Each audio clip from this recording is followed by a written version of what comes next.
What's going on, YouTubers, gamers and hobbyists?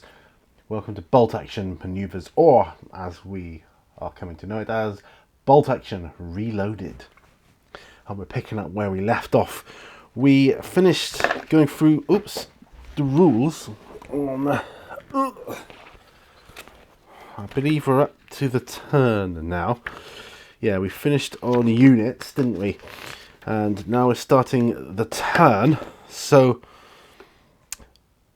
before we do, no, actually, we're going to start off on that. I'm going to read you a little bit on the turn. So this is where we are video wise. We're at the turn we're on page 37 now. So during each turn, ordered dice are drawn blind from the dice bag one at a time. I remember that. And it's the same for Strontium Dog and other Warlord games as well. When a player's order die is drawn, he must use it to activate a unit. Once all the dice have been drawn, or once all units are capable of acting on orders have done so, the turn ends. At the end of each turn, the dice are returned to the dice bag, ready for the next turn, except for ambush and down orders, which can alternatively be retained from turn to turn as explained below. Preparing to play. Before the game begins, the players must each place an appropriate number of order dice into the dice bag. This is one die for every unit in their force, including for units that begin the game in reserve, as described later. For example, if a force of 12 German blue units is facing a force of 16 American green units, then the bag starts off with 12 blue order dice and 16 green order dice.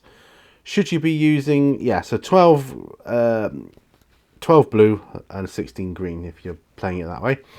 Should you be using some other tokens other than order dice, which you obviously are welcome to do, then you would have 12 blue tiddlywinks and 16 green tiddlywinks, or 12 or blue and green chip cards, or whatever. So you get the idea with that. You don't have to use the order dice that way, but I did, and I will continue to do so because it's easier. Believe me, it's easier. Turn sequence. Bolt action is played in turns. A battle normally lasts for a set number of turns, as discussed later. In each turn, the players follow the sequence as shown below.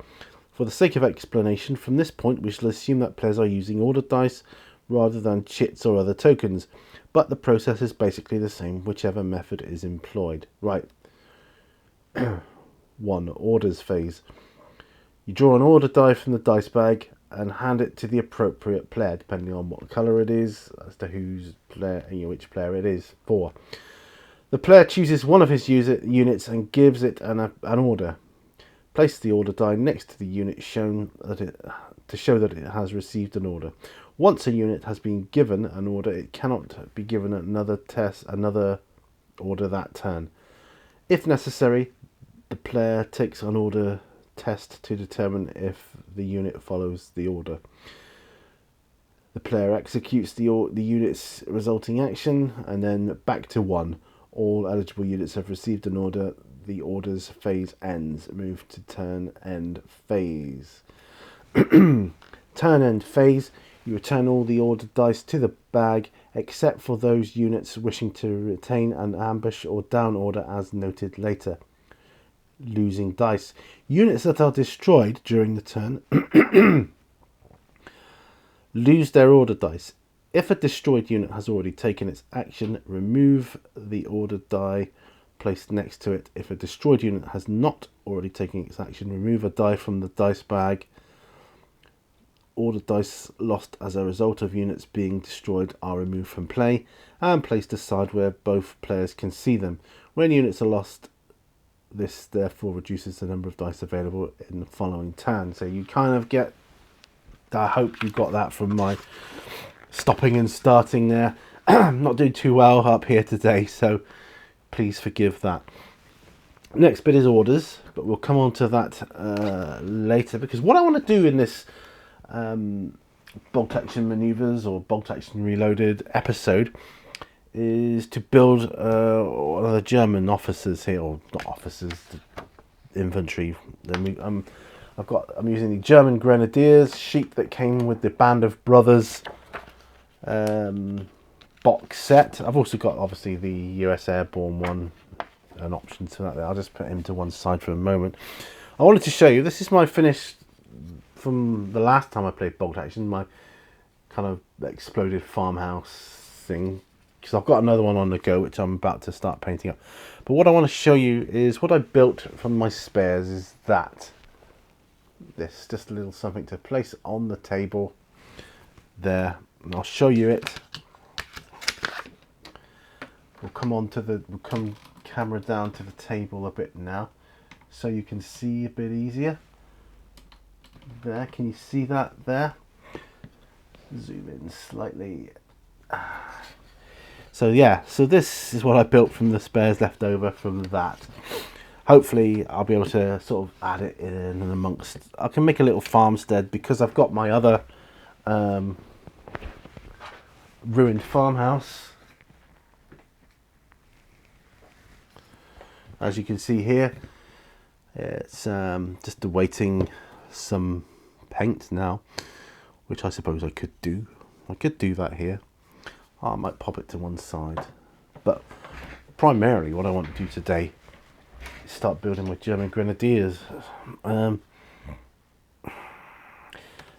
it doesn't give you building instructions, how to build, you know, the order. I would imagine legs, you know, body going onto a base first. So yeah, so it's got some examples up here of what heads to use and different things. That's kind of cool.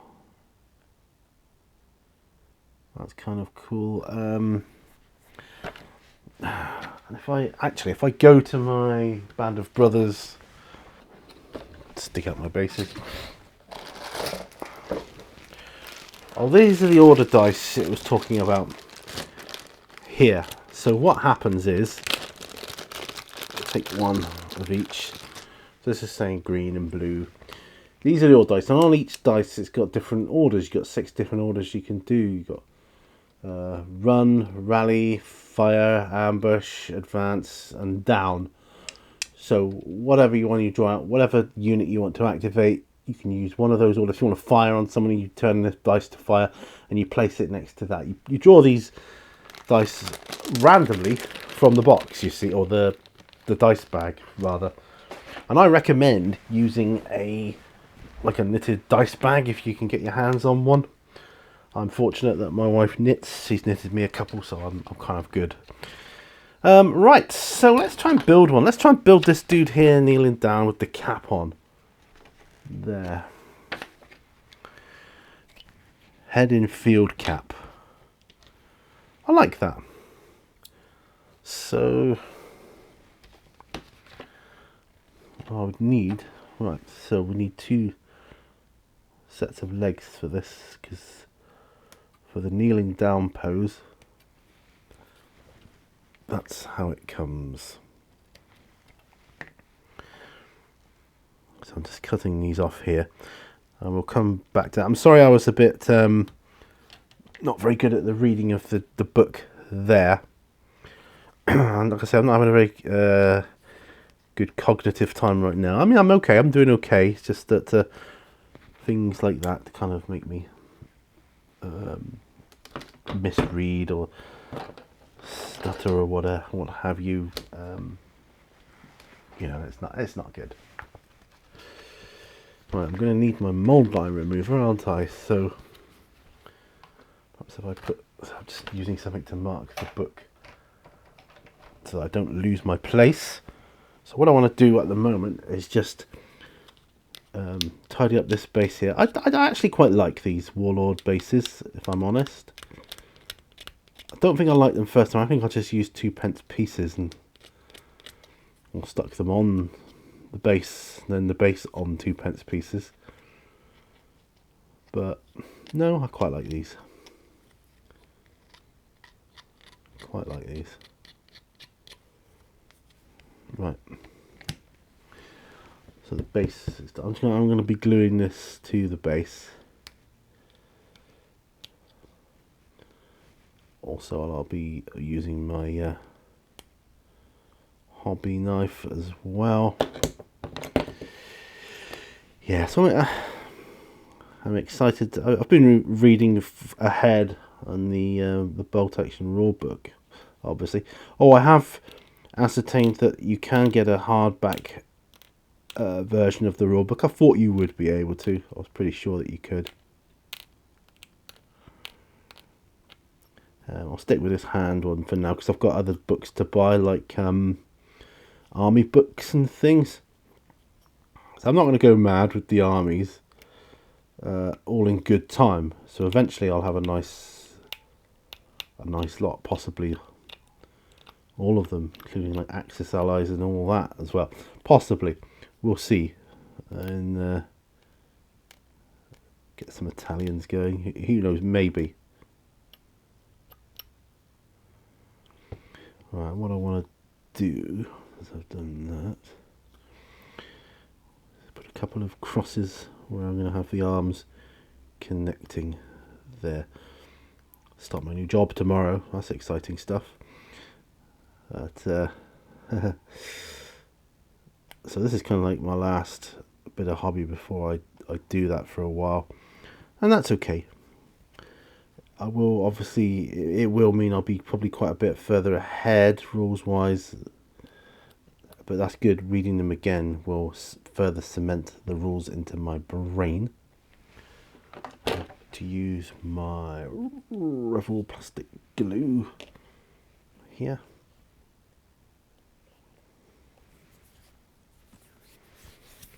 Try not to get it everywhere.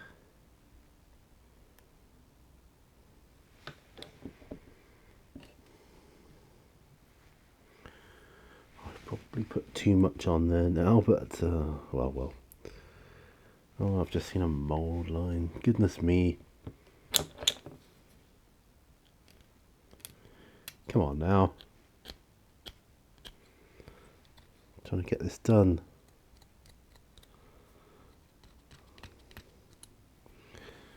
Don't want to rush it though, so don't rush it. Get any more mold lines off after you've glued it, can't you? Yeah, that's good. Right, whilst I'm waiting for that to dry, we'll move on to the orders. Right, I'll try and do this a bit better. So, when a unit receives its order die, this represents the squad's leader telling his men what to do. Ultimately, of course, this is you, the player, deciding how you want your troops to act that turn. However, if troops are under fire, there is a possibility that the men will disappoint both you and their squad leader, and decide all they really want to do is keep their heads down. The choice of orders a player can issue to his units is represented by the 6 faces of the order die as followed, and I showed you those just now. But I'll just read them out quickly. So you got fire, summary of action. Fire at full effect without moving. 2, you got advance, move and then fire. 3, run, move at double speed without firing, also used for assaulting. 4, ambush, no move or fire, but wait for opportunity fire. Kind of like an Overwatch thing if you know Warhammer. 5, rally, no move or fire, but lose d6 plus 1 pin markers. So that's good to get your pin markers off. Rally them off. 6, down, no move or fire, but gain an extra -2 to be hit. Okay. And then we're just going to go into the a little bit more about each one. Okay. We'll do that after, because I think what I want to do is see if I can glue this to a base.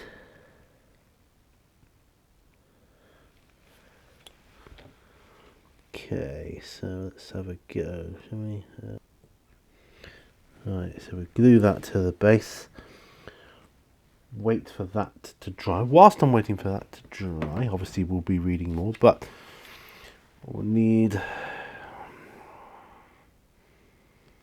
I suppose the type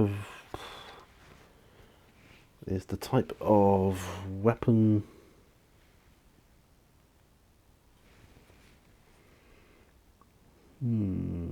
Is it up to me or? He's kind of. I'm just looking at the illustrations here as to what arm they've used.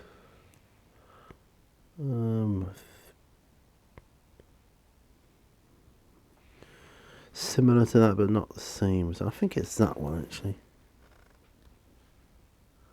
Is it that one? Might be that one. Doesn't tell you which arm to use. That's the problem. I'll cut that arm off.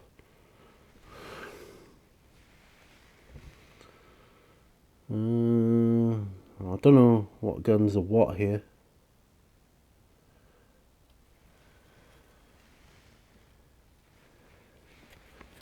So it might be that.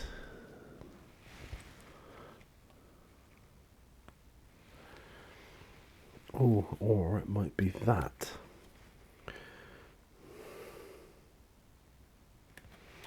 So I'll cut off both of these arms. These left arms. Don't know.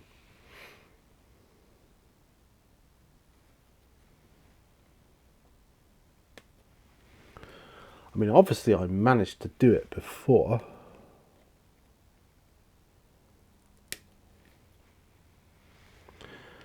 And then the cap, head and field cap number 3, it said. Is it that way around or that way around? So there's 2 in a field cap.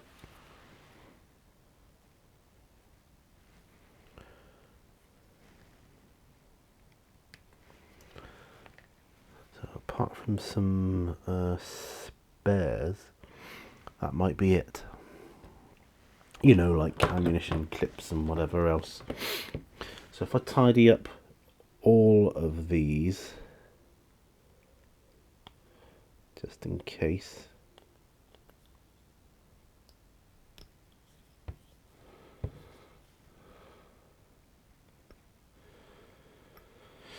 I mean, multi-pose and that is okay. You just got to find the right combination that works for you and for your model, of course. I don't know what gun he's using here.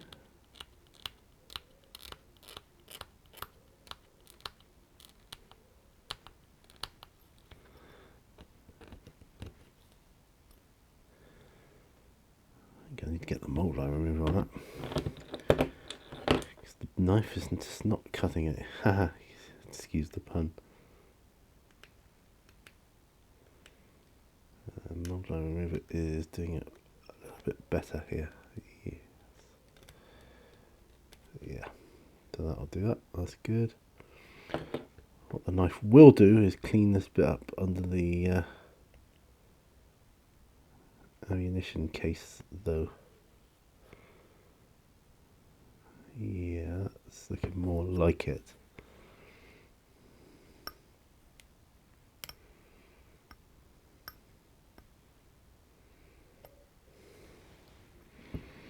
Then it's just the head.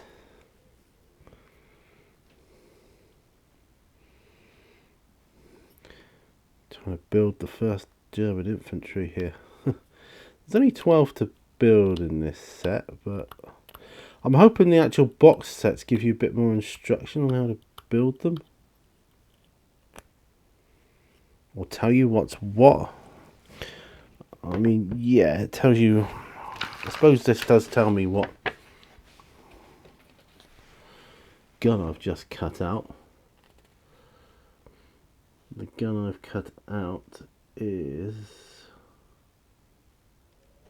46 STG 44 assault rifle.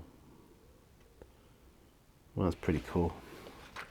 Right, so that, zoom in, oops, let's zoom in a bit more.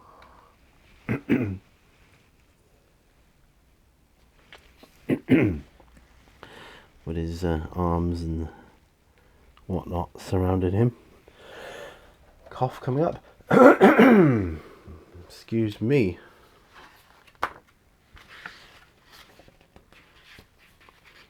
Right, so let's read these orders out then. Let's go for them one by one. So fire.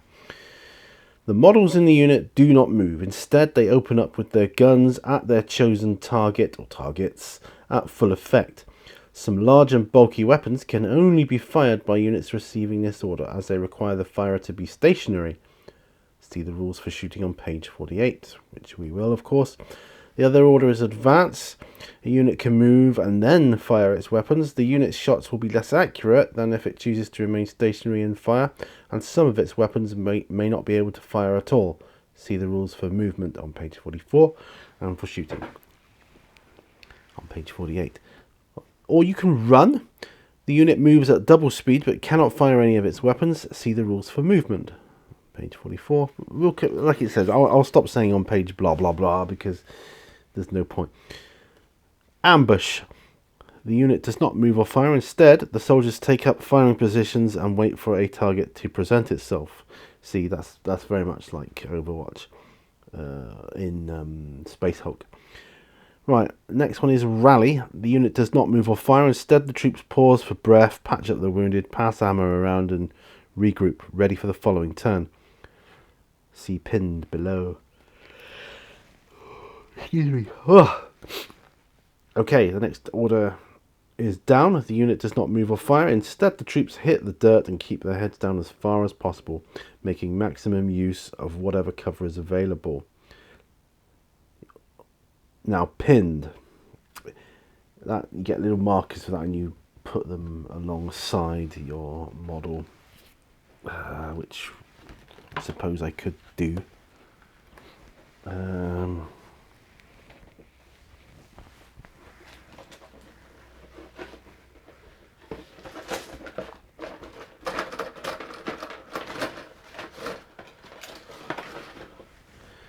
See, these are the pinned markers.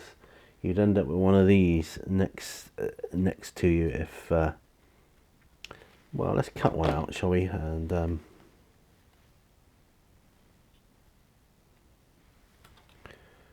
they got numbers on next to them. Maybe I shouldn't do that. Pin markers.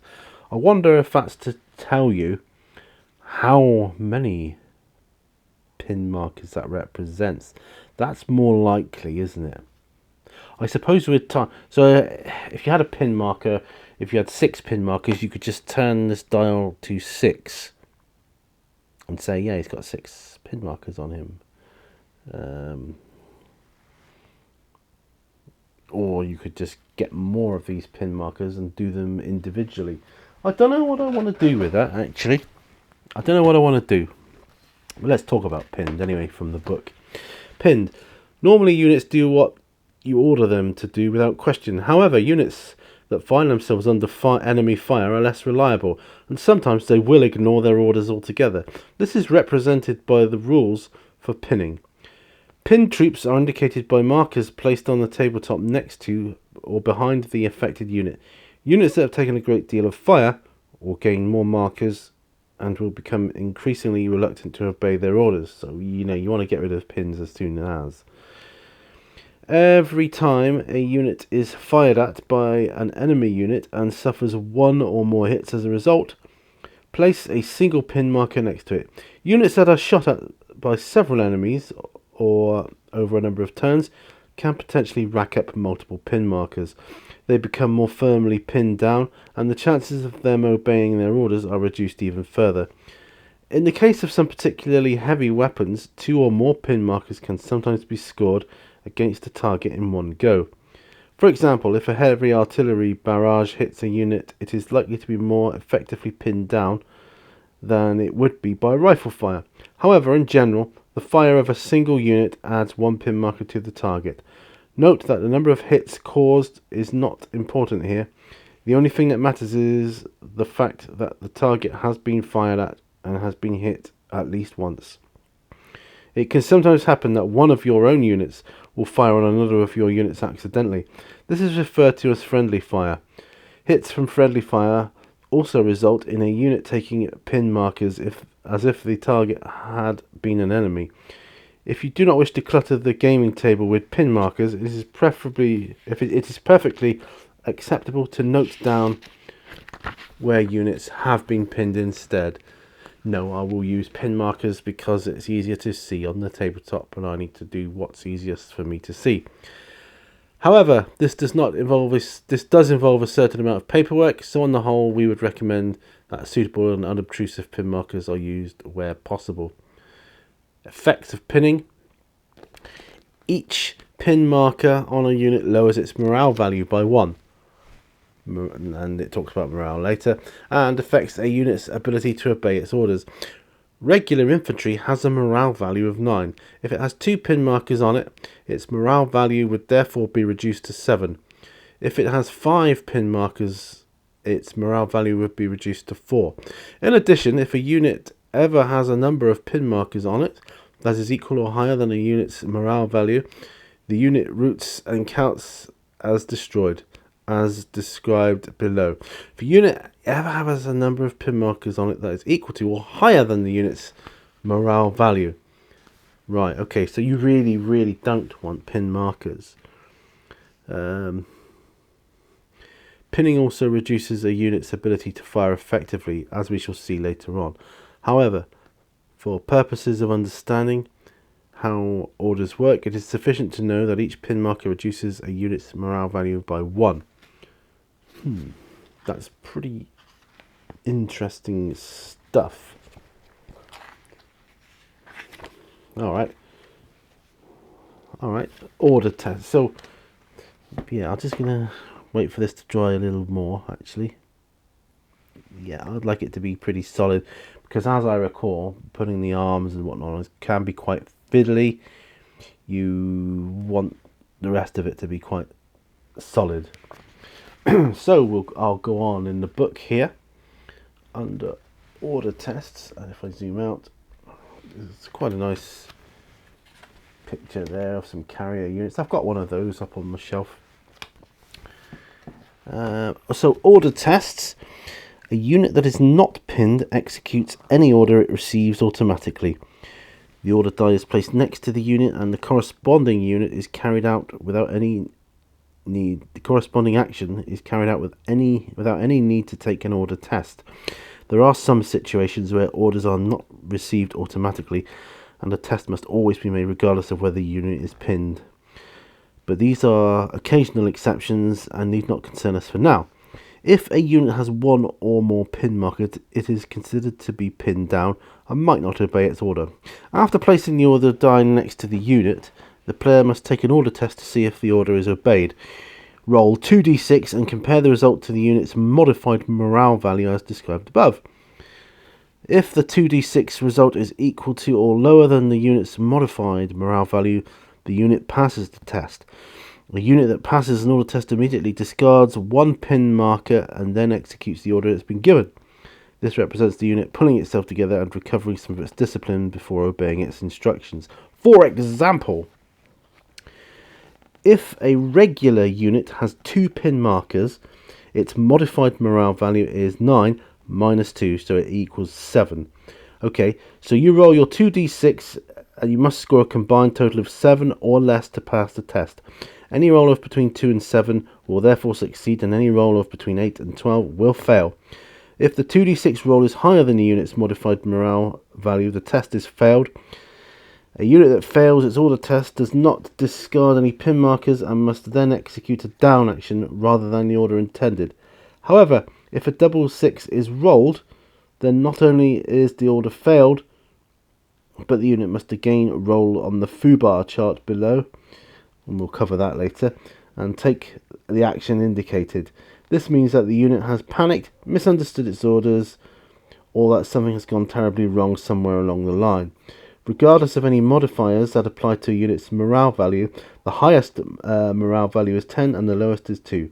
This means that the order test or rolls of 2 will always succeed regardless of any modifiers that apply, and results of 11 or 12 will always fail. Just a little more here, and then we'll do a bit more of building that guy. So at full strength, infantry squads can normally be purchased under strength, consisting of just 5 or 6 men. You can then add additional men to the squad, normally up to double the initial numbers, so 10 or 12. If you purchase the maximum amount of men available, 10, 12 or whatever, the number for that particular squad, the squad is said to be at full strength, to represent the confidence of a fresh squad that is not taking any casualties. Infantry squads at full strength can re-roll failed order tests. The moment the squad takes the first casualty, this bonus is lost. Note, however, that this rule only applies to infantry units of at least 10 men. Smaller squads lack the staying power of large groups of men. Pinned and down. There is one important exception to the rules for taking order tests. If you order a pinned down unit down, no order test is taken. The unit just goes down automatically. However, note that if you do this, then the unit does not lose a pin marker. It's just not passed an order test, as you know, because it's not passed the order test. So it doesn't lose any pin markers, but you can just obviously automatically go down if that's what you're wanting them to do. Pinned and rally. If a pinned unit is ordered to rally, it will take the order test as above, but will ignore all negative modifiers from pinned markers. Okay. Right, we'll come back to that in a moment. Let's do a little more trying to build our guy here. So as I said, it's this guy here. We're trying to build him in a kneeling position. So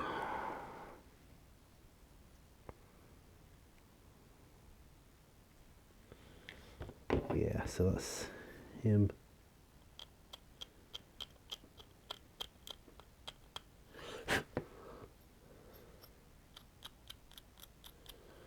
So I'm just trying to make sure it's all hunky-dory before I do that. It's quite stable on the base there now. Okay. So let's apply a little glue. And I do mean a little glue. Of course, glue's clogged. Just a little bit, that's all we need. There we go. Just a little bit. Still might be too much, but hey. I'm trying to line it up so that it looks vaguely like the picture. If I do that, well, that's gone all weird again. If I let it dry, then he's looking, you know, almost. He's almost there. We'll let him dry a bit, he'll be a bit more stable, and then I can try and attach one of these arms. I think they're the same.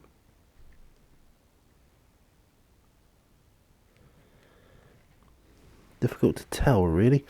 He's got some equipment on his side. What is this equipment here?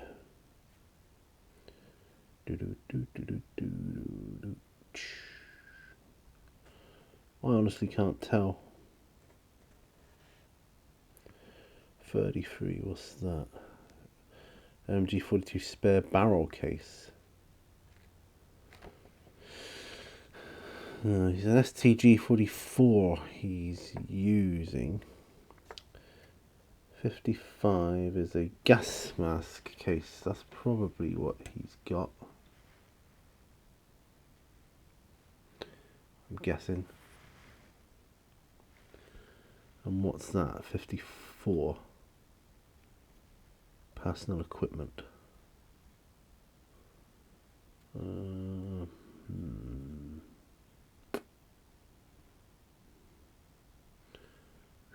He's got daggers. I see a dagger on his belt. can I see any daggers on the sprue? That's what I'm thinking. Oh yeah, that's what he's got on his belt right there. Yes, he's got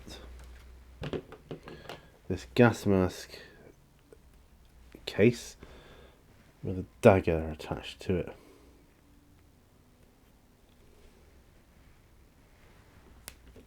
Okay. As you can see, it is quite fiddly. I think it's this. I think it's because it's true scale, isn't it? I don't think this is heroic scale. Looks like true scale to me. I'll touch this after I get the arm on. Yeah, so that's ready to go on if I want to now. That might be dry enough to try and see if I can attach the other arm. I do think it was, yeah, I think it was arms before. This is so tricky. This is so damn tricky. He's got him holding him here, okay.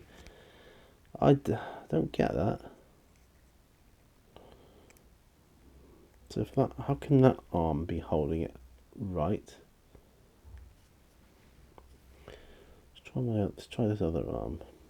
See if it goes on any easier. I don't know. It might do, it might not.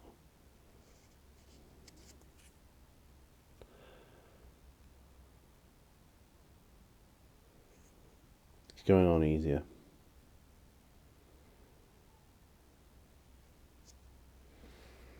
That's fine. Trust me.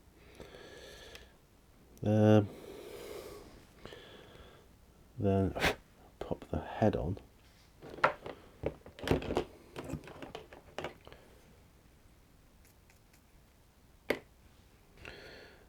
Okay, just gonna try and. Oop. No. Should have waited. This is the danger of waiting. Of not waiting for glue to dry properly, you see.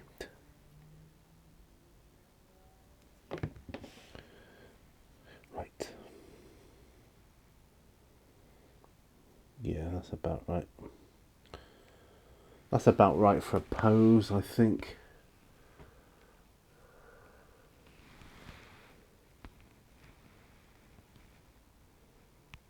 Yeah. I'll wait for that to dry. That's my first German then. Done. Although I've got to put his gas mask and whatnot on here. It does look like he might have some personal effects here. 54 personal equipment.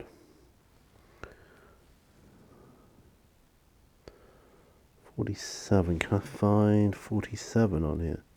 No, I can't. 46. But that's strange. So I mean, these instructions are not the easiest to find what you're looking for, really.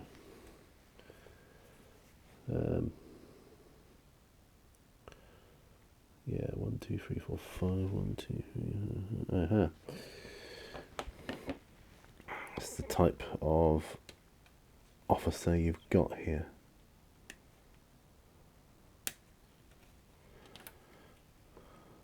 So I'm going to cut the bodies off.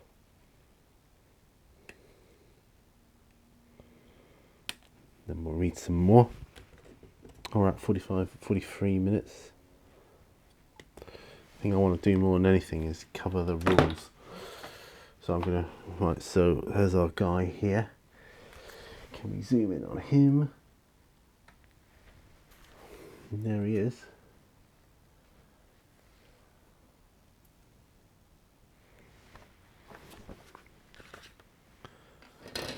Okay, right, here we go then. If the test is successful, and what we're talking about what we were talking about is the rally test, the rally order. So yeah, pinned and rally. So if a pinned unit is ordered to rally, it will take the order test as above, but will ignore all negative modifiers from pin markers. If the test is successful, the unit will immediately discard d6 plus 1 pin markers rather than 1. That's pretty awesome. Roll a die and add 1 to the score to determine how many pin markers are removed.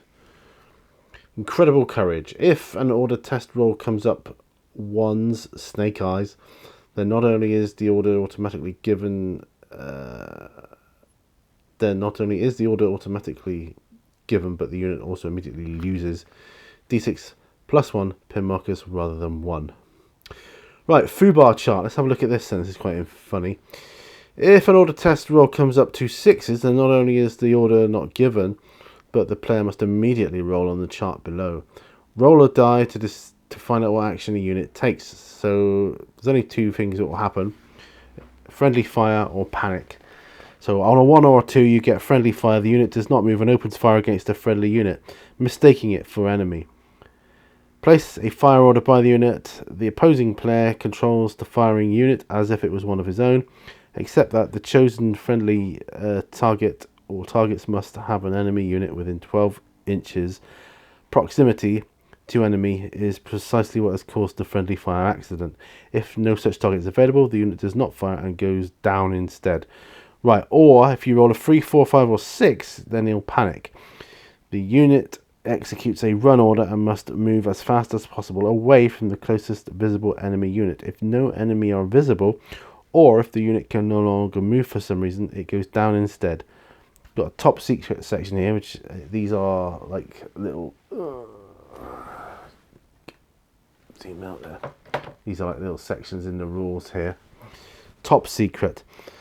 Orders and terminology. During a game, we usually refer to units that have been given a fire order as firing, a unit that has been given an advance order as advancing, and so on, for units that are running, in ambush, rallying, or going down. We also use these same terms throughout the rulebook where the intent is sufficiently clear, but where we need to be precise, we usually describe a unit that has a fire order placed next to it as enacting, undertaking, conducting, or otherwise engaged in a fire action, and so on, for an advanced action, run action, ambush action, rally action, and down action. Although it might sound a bit of a mouthful to say troops are taking part in a fire action, it is plainly less circuitous than describing the same men as a unit that has a fire order die placed next to it. Yeah, I get that. Troop quality and morale. Not all troops are the same. Some are highly trained, motivated, or experienced, whilst others are hurriedly conscripted and committed to the battlefield with little training or equipment. This is represented in the game by the morale value of the troops. As we have already discovered, this is a measure of how likely the unit is to follow orders under fire. Troops are divided into 3 different categories as follows. You've got inexperienced players or units with a morale of 8. They are conscripts, poor or little or no training or combat experience. You've got regular troops, morale value of 9, which is normal training and some combat experience. Or you've got veterans, which is with a morale value of 10, special training, paras, commandos, marines, and extensive combat experience. Squad leaders. Infantry units normally include a squad leader. In the case of an infantry squad, this would typically be a sergeant, corporal, lance corporal, or an equivalent rank. These non-commissioned officers, NCOs, are an integral part of their unit and cannot be deliberately separated from it. If an infantry squad's leader is killed, the unit suffers a permanent -1 penalty to its morale value. The same is true for HQ units, consisting of a superior officer and a few men.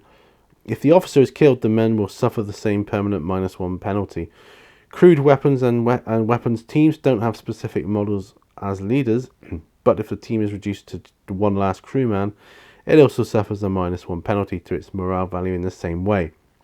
Pin markers. Now, remember that each pin marker on the unit also results in a -1 penalty to its morale value. Yeah, we remember that. A veteran unit with 1 pin marker has a morale value of 9, whilst the same unit with 4 markers has a morale value of 6, and so on. You get that, right? If a unit has many pin markers as many pin markers as its original morale value or more, then it's automatically and immediately destroyed. Its morale is entirely collapsed and the unit is routed from the field. Thus, inexperienced troops are routed once they have 8 pin markers, regular units 9 and veteran units 10. This won't happen very often because units will normally be wiped out long before their morale collapses in this way. Right, maximum minimum value. Regardless of how many pin markers it has or how many bonuses or penalties apply, a unit cannot have a morale value of greater than 10 or less than 2. 10 is the best value possible and 2 is the worst. So returning an order at the end of the turn. Normally all order dice are used to activate units during the turn or gathered up and placed back in the dice bag at the end of the turn. There are, however, 2 notable exceptions. That's the ambush and the down orders. So units that end their turn in ambush can retain their order or return it to the dice bag as usual. It's up to you, really. If the player decides to retain the ambush order, the order die is left where it is and the unit starts the next turn already in ambush and ready to shoot at a target that presents itself. This allows a unit to stay in ambush from turn to turn, watching and waiting for the enemy to make a move. Alternatively, at this point, a unit in ambush can attempt to fire. Roll a d6. On a 4+, the unit can fire normally and then place its order die back in the dice bag. On a 3 or less, the unit does nothing and the ambush dice is put into the bag. The unit has simply lost its concentration. Or the other one is down. Units at the end of their turn down can retain this order or return it to the dice bag as usual. If the player decides to retain the down order, the order die is left where it is and the unit starts the following turn already down. A pinned unit that does this also loses D3 pin markers immediately instead of returning its order die to the bag. That's pretty cool. This allows a pinned unit to recover its effectiveness without passing an order test, as long as it stays down, representing the unit's leader regrouping his men under fire. That's pretty darn cool. Right, the next section we will cover in the next video will be movement. Like so. Alright, will be movement. That will be the next section. So there we are. We're at 51 minutes, so let's end it here.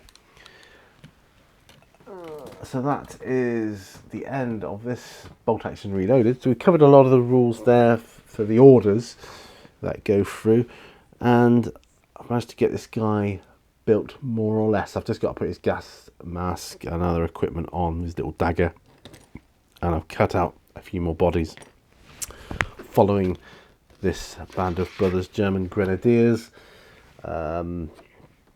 Little leaflet thing here, which is quite handy. I quite like that. I will get used to the way of building these Warlord Games models. It's not a problem.